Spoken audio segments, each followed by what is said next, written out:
तेरी आंखों के दो तारे प्यारे प्यारे, मेरी रातों के यह एक्ट्रेस 70 और 80 के दशक में पर्दे पर रोमानियत की देवी मानी जाती थी। मन मेरा तुझको मांगे, दूर दूर तू भागे, मन मेरा तुझको मांगे और सूरत, सौम्य और भारतीयता की प्रतिमूर्ति दिखने वाली यह अभिनेत्री थी राखी। इस अभिनेत्री पर लाखों करोड़ों दर्शकों ने खूब प्यार लुटाया।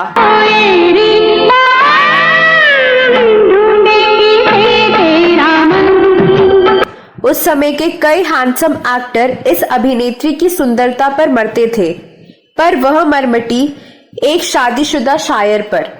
जाने मुझे क्या हुआ रे, जब से तूने छुआ रे, दिल की लगी और बढ़ी। इस बॉलीवुड अभिनेत्री और शायर का रिश्ता ईगो, बंदिशों और महत्वाकांक्षाओं की भेंट चढ़ गया। आप माने या ना माने, फिल्मों के लिए आदर्शवादी गीत, गजल और कविताएं लिखने वाले इस शायर ने अपनी सुपरस्टार पत्नी को शादी के बाद फिल्मों में काम करने से मना कर दिया था और घर और बच्चे संभालने तक ही सीमित कर दिया था। और क्या आप यकीन करेंगे कि जिस मशहूर गीतकार के लिखे नगमे आप गुनगुनाते हैं, उन्होंने शूटिंग लोकेशन पर होटल में सबके सामने अपनी पत्नी को जलील किया और इस कदर मारपीट की कि अभिनेत्री के शरीर पर महीनों तक मारपीट के निशान रहे। उस हादसे के बाद अपनी 1 साल की मासूम बच्ची को लेकर इस अदाकारा को अपने पति का घर छोड़ना पड़ा। लेकिन एक शांत सौम्य समझे जाने वाले शायर ने आखिर ऐसी हैवानियत क्यों दिखाई? इस वीडियो में मैं उसी शायर के शख्सियत के उस पहलू के बारे में आपको जानकारी देने जा रही हूँ जिससे ज्यादा लोग वाकिफ नहीं हैं। इस शायर को दुनिया गुलजार के नाम से जानती है। आप बने रहिए हमारे साथ। दोस्तों, आज मैं जिस कपल की कहानी आपको बताने जा रही हूँ, उनकी जोड़ी बॉलीवुड की सबसे मशहूर जोड़ियों में से एक रही है, जिनकी शादी खूब धूमधाम से हुई थी और इसमें तब के दौर के लगभग सभी दिग्गज कलाकार शामिल हुए थे। जी हाँ, मैं बात कर रही हूँ राखी मजूमदार और गुलजार की। आप में से शायद ही कोई ऐसा शख्स होगा जिसने गुलजार की गजलें और गीत नहीं सुने होंगे, और ऐसा भी शायद ही कोई होगा जिसने दमदार एक्ट्रेस राखी की फिल्में नहीं देखी होंगी। लेकिन इन दोनों कलाकारों की निजी जिंदगी के बारे में कुछ ऐसी बातें हैं जो कम ही लोग जानते हैं। राखी का जन्म 15 अगस्त 1947 को पश्चिम बंगाल के रानाघाट में एक बंगाली परिवार में हुआ था। 1963 में राखी जब 16 साल की थी, तभी उनकी शादी बंगाली फिल्म निर्देशक और पत्रकार अजय बिस्वास से हो गई थी। लेकिन ये शादी ज्यादा नहीं चल सकी और 2 साल बाद महज 18 साल की उम्र में ही राखी का पति से डाइवोर्स हो गया। फिर खालीपन और तन्हाई से निकलने के लिए राखी ने फिल्मों में काम करने की सोची और साल 1967 में महज 20 साल की उम्र में ही एक बंगाली फिल्म में काम किया और फिर 1970 में हिंदी फिल्म जीवन मृत्यु में काम किया और इस फिल्म से वो रातों रात स्टार बन गई। इसके बाद उन्होंने फिर कभी पीछे मुड़कर नहीं देखा और फिल्मों में व्यस्त होती गई। बॉलीवुड में आने के बाद एक फिल्मी पार्टी में राखी की मुलाकात जाने माने गीतकार गुलजार से हुई। गुलजार उन दिनों बड़े फिल्म लेखक और शायर थे।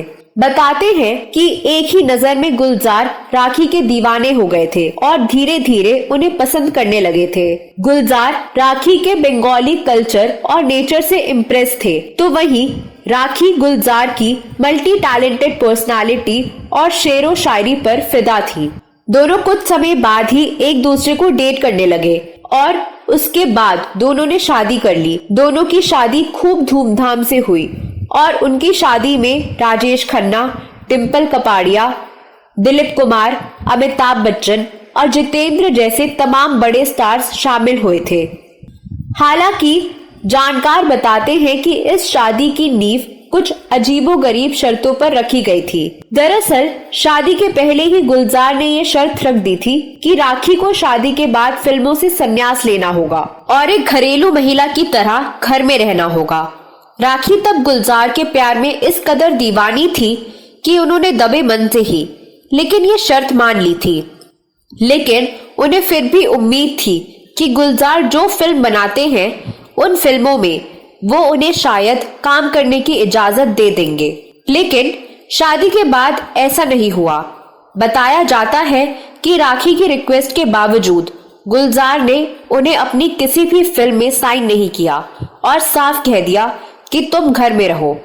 इस बात पर धीरे धीरे आपसी झगड़े बढ़ने लगे। रिपोर्ट्स के मुताबिक उस दौरान इंडस्ट्री के कई बड़े फिल्म मेकर्स और प्रोड्यूसर्स राखी को साइन करने के लिए तैयार खड़े थे और जब उन ऑफर्स के बारे में राखी गुलजार से बताती तो वो इस पर हमेशा बुरा रिएक्शन देते। इस तरह राखी ने अपने सामने आए सारे ऑफर्स को एक एक कर ठुकरा दिया। इसी बीच इस कपल के घर एक बेटी ने जन्म लिया जिसका नाम रखा गया मेघना। 1 साल का वक्त बीत चुका था और एक रोज कुछ ऐसी घटना घटी जिसने राखी और गुलजार की जिंदगी में सब कुछ बदल कर रख दिया। दोस्तों, यह घटना 1974 की है। उस समय गुलजार अपनी फिल्म आंधी की शूटिंग के लिए बेहतर लोकेशन की तलाश में कश्मीर गए थे। उस दौरान राखी भी उनके साथ थी। गुलजार अपने काम में डूबे रहते थे जबकि राखी अकेले बैठी बैठी बोर हो जाती थी और अपने काम को मिस किया करती थी। इसी बीच एक रोज फिल्म आंधी के एक्टर संजीव कुमार और सुचित्रा सेन होटल में पार्टी कर रहे थे। इस दौरान संजीव कुमार ने काफी शराब पी ली। इसके बाद जब सुचित्रा सेन अपने कमरे में जाने लगी तो नशे में धुत संजीव कुमार ने उनका हाथ पकड़ लिया और उन्हें अपनी तरफ खींचने लगे। ये सब देखकर गुलजार सुचित्रा सेन को बचाने के लिए दौड़े। एक तरफ संजीव कुमार सुचित्रा सेन का हाथ पकड़कर खींच रहे थे तो दूसरी ओर गुलजार उन्हें संजीव कुमार से छुड़ाने की कोशिश कर रहे थे। कुछ देर बाद गुलजार ने किसी तरह सुचित्रा सेन को संजीव कुमार से छुड़ाया और उन्हें उनके कमरे तक छोड़ने गए। जब गुलजार उन्हें छोड़कर लौट रहे थे तो राखी ने उस दौरान उन्हें देख लिया। फिर क्या था, राखी गुलजार पर जोर जोर से चिल्लाने लगी। गुलजार नहीं चाहते थे कि बात का बतंगड़ बने। ऐसे में उन्होंने बात टालने की कोशिश की लेकिन गुस्साई राखी ने उनका रास्ता रोक लिया और सवाल पर सवाल पूछने लगी। वह जानना चाह रही थी कि गुलजार आखिर सुचित्रा सेन को छोड़ने उनके कमरे में क्यों गए। इस बात पर गुलजार को बहुत गुस्सा आया और इसके बाद दोनों में काफी झगड़ा हुआ। इसके बाद वह राखी को कमरे में ले गए जहां उनकी खूब पिटाई की। कहा जाता है कि गुलजार ने उन्हें इतना मारा कि राखी के शरीर पर नीले रंग के निशान पड़ गए थे। बाद में खुद गुलजार होटल के कमरे में नशे में धुत मिले थे। यह राखी के लिए उनकी जीवन का सबसे बुरा एक्सपीरियंस था। इस वाकये के बाद राखी ने गुलजार से अलग होने का फैसला कर लिया। गुलजार से अलग होने के बाद राखी ने दोबारा फिल्मों का रुख कर लिया। दरअसल फिल्म कभी कभी के लिए डायरेक्टर यश चोपड़ा राखी को साइन करना चाहते थे और वो भी उसी दौरान शूटिंग लोकेशन फाइनल करने के लिए कश्मीर पहुंचे हुए थे और कश्मीर में ही एक होटल में ठहरे थे। राखी ने इस फिल्म के लिए हाँ कर दी और इस तरह एक बार फिर से अपनी जिंदगी के फैसले अपने हाथ में ले लिया। उन्होंने यश चोपड़ा की फिल्म कभी कभी से कमबैक किया। कभी कभी सुपरहिट रही और आज भी इस फिल्म में निभाए गए उनके किरदार को याद किया जाता है। फिर राखी पूरी तरह से फिल्मों में रम गई और अपने करियर को एक बार फिर से ऊंचाइयों पर ले जाने में कामयाब रही। उन्होंने कभी पीछे पलटकर नहीं देखा और अपने दर्द और कड़वे अनुभवों को अपनी ताकत बनाकर सफलता की नई इबारत लिखने में जुट गई। हालांकि राखी ने पिटाई वाली घटना का कभी किसी से जिक्र नहीं किया। आज भी गुलजार और राखी अलग अलग रहते हैं लेकिन उन्होंने एक दूसरे को तलाक नहीं दिया है और ना ही दोनों में से किसी ने दूसरी शादी की।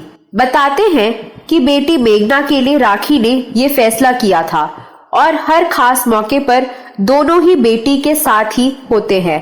हाल के दिनों में भी राखी की कुछ तस्वीरें सोशल मीडिया पर काफी सुर्खियों में रही जब वो होली खेलती नजर आई थी। राखी इन दिनों बॉलीवुड से दूर अपने पेनवेल के फार्म हाउस पर रहती हैं और अपना अधिकतर समय वही बिताती हैं।